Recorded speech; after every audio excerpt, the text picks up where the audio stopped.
Let's start with the Vanguard newspaper this morning. Sean rumors, I'm strong, Tinubu says, on arrival from France. Yeah, thank you. It actually, to be honest and to be fair, he does look strong and fit. As far as rumors go, I think it's something he's going to have to live with for a while, because of the circumstances that led, to the that came out during the election and so on and so forth. Every time he travels, I hope he does less of that now. We want to see an incoming president now who's going to sit down and show us a 3-month action plan that over the that's the way to go. That, I believe, would be the best way for him to go. Now, show us politicking is over. It's now on up to the courts. So in the meantime, there's a job to be done, and he jolly well has to do it. So I expect now that he will tidy up a few things, have a formal appointment. The campaign council has been dissolved, so that knocks out 1 or 2 people.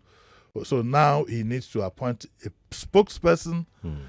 He needs to come out very quickly with an action plan for the next 3 months. There is a new kind of governance that people expect from the incoming president, and that is, to put it in the general word, we're looking forward to a corporate-led Nigeria, meaning a Nigeria led, intellectually led, in line with corporate structures that we're required to. We know what we've had in the past 8 years. Apologies have been made. Fair enough. Let's just start again. I beg. Apology, okay, accepted. Let's all start again. So that is what we will be expecting of the president-elect. It's important for him also to know that, and for the rest of us to know, is that despite all the circumstances and feelings anybody would have, that is the gentleman who's going to be in the driver's seat, for as long as, at least, at the very least, when the Supreme Court rules. We don't know what that would be. And therefore, everybody has to try not to distract him as much as possible, because we are the ones who are going to be at the brunt.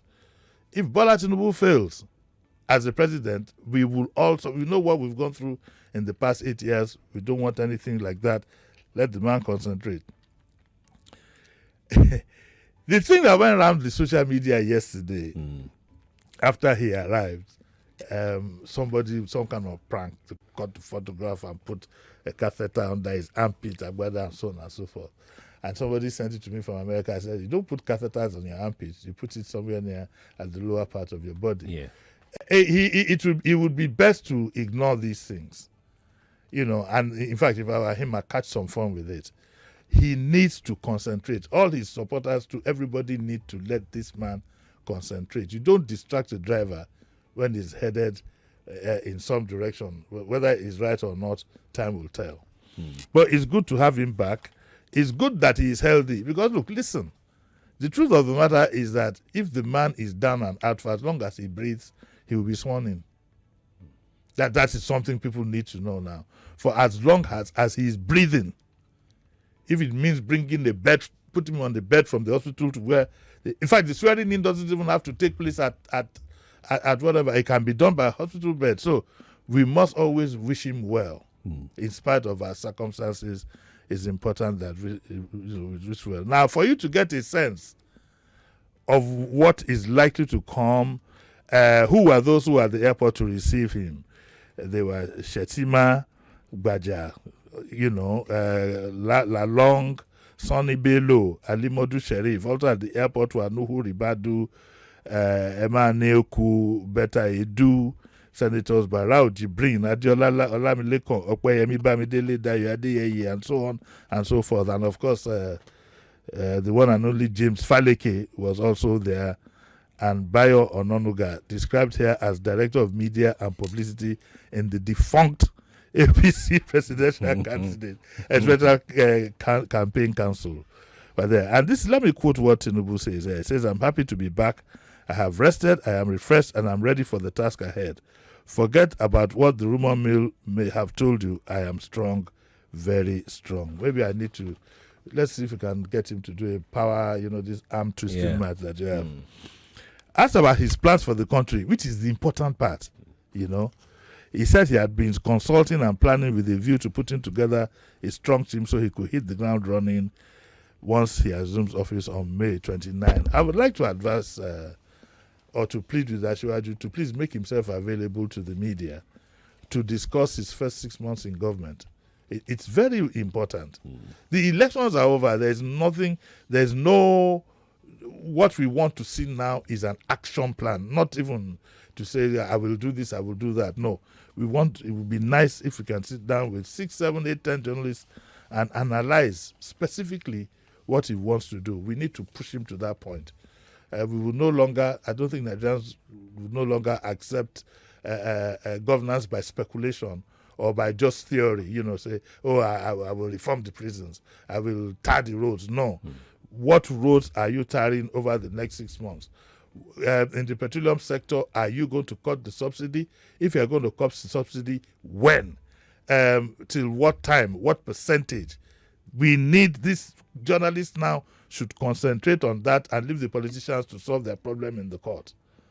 Because this country, the survival of this country should be paramount in the minds of everybody. So rather than continue to ask which school or whatever, we know all that, the man is there. It is important that we are now properly led. We've had something that hasn't been too good in the past 8 years, I must admit that. But now, man seems to be more exposed and whatever, probably more educated, I don't know, whatever it is. But we would like to see action. And finally, Asiwaju should take that mantle with the idea of peace. And therefore, he needs to get rid of attack dogs and bring somebody who has a more peaceful demeanor and dispensation. That is my welcome back for him, in case he is listening. Just let me ask this: what is the role of the opposition now that he's back? He's going to be sworn in, like you said. Whether anybody likes it or not, at least he's going to be in power until he's the president. Ruling. I mean, and that is something. That is something, Sheriff, that all of us have to admit to us. He's the president, and if he fails, okay, the worst is that history will be unkind to him. But our uncle. Look at the failures of the past government. See where it has led us. Yes. See where it has led us. So if he fails, all of us, that is the problem I've always had, for example, with politicians in government, state or whatever, when they say, he doesn't like the governor. He doesn't. I don't care who the governor is. It doesn't have to be my friend. But I do care about my welfare in my country. So back to your question, the opposition, to be honest with you, what would have been the good opposition will still be battling with legitimacy. They are still in court. So that's the reality. It would have been good if we had an opposition that had admitted and would now serve as a proper whatever. But the opposition is still bogged down by the court case. So we now should be the ones who should take the role of the opposition. That is. When you say opposition, it doesn't mean somebody who wants to be abusing the man every time or beating him up.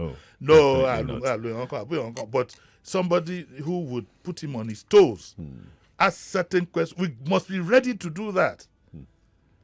At least until the court case is we must be ready to put this gentleman on his toes. And it's not, and not to be distracted, by, of course, who would go to town and say, the election is won, is the president now, we're going to putting him on his toes in a systematic manner.